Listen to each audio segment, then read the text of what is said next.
السلام علیکم ورحمۃ اللہ وبرکاتہ۔ بس اس بارے میں یہ ذہن میں رکھنا چاہیے کہ ہمارے جو بڑے ائمہ اور علماء کرام ہیں وہ اس بات پر متفق ہے۔ امام شافعی، امام مالک، امام احمد بن حنبل اور حناف میں سے جو متاخرین فقہا اور محدثین ہیں، ان کا اس بات پر اتفاق ہے کہ قرآن کریم کی تعلیم پر، درس و تدریس پر، امامت پر، دم پر اجرت لینا درست ہے۔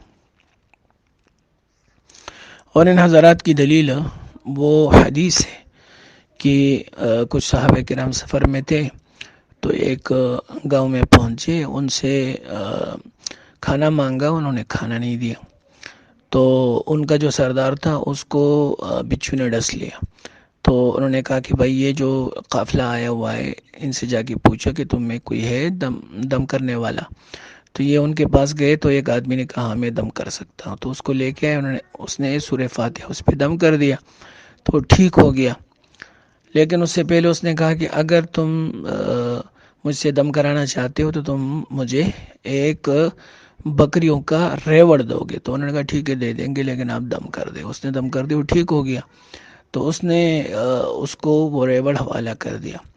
تو ان کے امیر نے کہا کہ بھائی آپس میں تقسیم کرتے ہیں، تو اس نے کہا نہیں ابھی تقسیم نہ کرو، ہم نبی کریم صلی اللہ علیہ وسلم کی خدمت میں پہنچے تو وہاں جا کر ان سے پوچھ لے، تو اگر وہ کہے ٹھیک ہے تو پھر تقسیم کر لیں گے۔ یہ جب وہاں گئے آپ صلی اللہ علیہ وسلم کو واقعہ سنایا تو آپ نے فرمایا کہ اس میں تو کوئی ایسی بات نہیں ہے، ان حق ما اخذتم علیہ اجرا کتاب اللہ، کہ جو تم نے کتاب اللہ پہ، سورہ فاتحہ پہ، کتاب اللہ پہ اجرت لی ہے تو یہ کوئی بری بات نہیں ہے، تم نے ٹھیک کیا ہے۔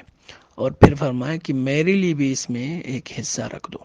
تو اس حدیث سے یہ لوگ دلیل پکڑتے ہیں کہ قرآن کریم کی تلاوت پر، امامت پر، درس و تدریس پر اجرت لینا درست ہے۔ باقی جہاں تک اور روایات کا تعلق ہے تو اور روایات بھی اس بارے میں موجود ہے۔ چنانچہ ایک اور روایت میں آتا ہے کہ ایک عورت تھی، اس نے آپ صلی اللہ علیہ وسلم کو اپنا آپ ہبہ کر لیا تو آپ خاموش رہے۔ تو ایک آدمی کھڑا ہوا ہے، اللہ کے رسول اگر آپ کو حاجت نہیں ہے تو میں اس سے نکاح کر لے۔ تو آپ نے فرمایا آپ کے پاس کیا ہے؟ اس نے کہا 1000 ہے۔ 6000 تم اس کو دو گے تو تمہارے پاس کیا رہے گا؟ تو پھر اس نے کہا اللہ کے رسول میرے پاس یہ انگوٹھی ہے۔ تو اس نے کہا نہیں یہ بھی نہیں۔ تو آپ نے فرمایا کہ اچھا تمہارے پاس کچھ قرآن ہے؟ اس نے کہا ہاں کچھ صورتیں مجھے یاد ہے۔ اس نے کہا چلو تم اس کو قرآن پڑھا دو اور اس کے بدلے میں نے تمہارا اس کے ساتھ نکاح کر دیا۔ تو یہاں پر بھی آپ صلی اللہ علیہ وسلم نے قرآن کو عوض بنا دیا اس عورت کے مہر کا۔ تو مہر میں پیسے دیے جاتے ہیں، تو جب اس کا معاوضہ لیا گیا قرآن کریم کی ان صورتوں کا، اس حفظ کا، اس تعلیم کا، تو مطلب یہ ہے کہ اس پر معاوضہ لیا جا سکتا ہے۔ ایسے حضرت عمر رضی اللہ تعالیٰ عنہ نے کہیں پر کسی کو قرآن پڑھانے پہ لگا دیا تو باقاعدہ ان کے لیے تنخواہ مقرر کی تھی۔ باقی قرآن کریم کی یہ جو آیت ہے وَلَا تَشْتَرُوا بِآيَاتِي ثَمَنًا قَلِيلًا، تو اس کی شان نزول اگر دیکھی جائے تو یہ یہود کے بارے میں نازل ہوئی ہے کہ وہ لوگوں سے توریت کی ان آیتوں کے بارے میں جو توریت کے اندر تھی لوگوں سے پیسے لیتے تھے، اور آپ صلی اللہ علیہ وسلم کا جو تذکرہ ہے اس کو چھپاتے تھے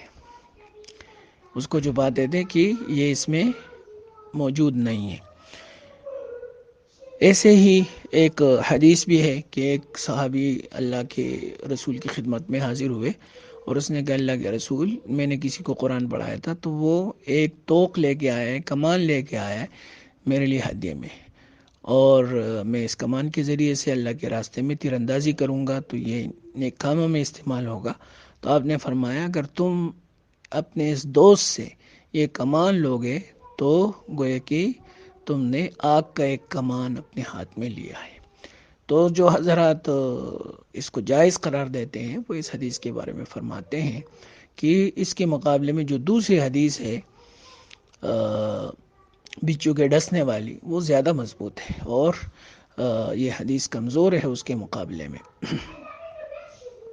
تو اس وجہ سے اس میں گنجائش ہے اور پھر جو علماء احناف ہے، فقہاء احناف ہے، وہ اس کے بارے میں یہ کہتے ہیں کہ اگر کوئی قرآن کریم کو پڑھتے ایصال ثواب کے لیے تو اس پر تو اجرت لینا درست نہیں ہے، اس وجہ سے کہ وہاں ایصال ثواب مقصود ہے۔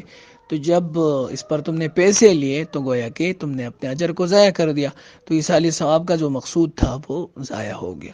ایسے ہی اس قرآن کریم پر پیسے یا اجرت لینا درست ہے کہ وہاں اگر وہ نہ کیا جائے تو قرآن کریم کے ضائع ہونے کا اندیشہ ہو اور امامت کی چھوڑنے کا اندیشہ ہو۔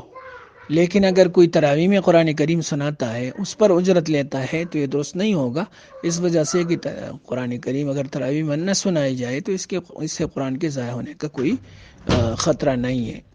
تو اس اعتبار سے یعنی پھر بھی اس میں احتیاط کی گئی ہے، اور یہ جو شاعر ہے، بڑی بڑی چیزیں ہیں، ان پر اگر اجرت نہ لی جائے تو پھر ان کے ضائع ہونے کا خطرہ ہے۔ ایک وقت وہ تھا کہ جب امام کو، قاری کو، خطیب کو بیت المال سے معاوضہ دیا جاتا تھا اور باری بھرکم معاوضہ دیا جاتا تھا، لیکن اب تو ایسے کوئی نظام ہے نہیں، تو اب لامحالہ ان کو اجرت دینی پڑے گی۔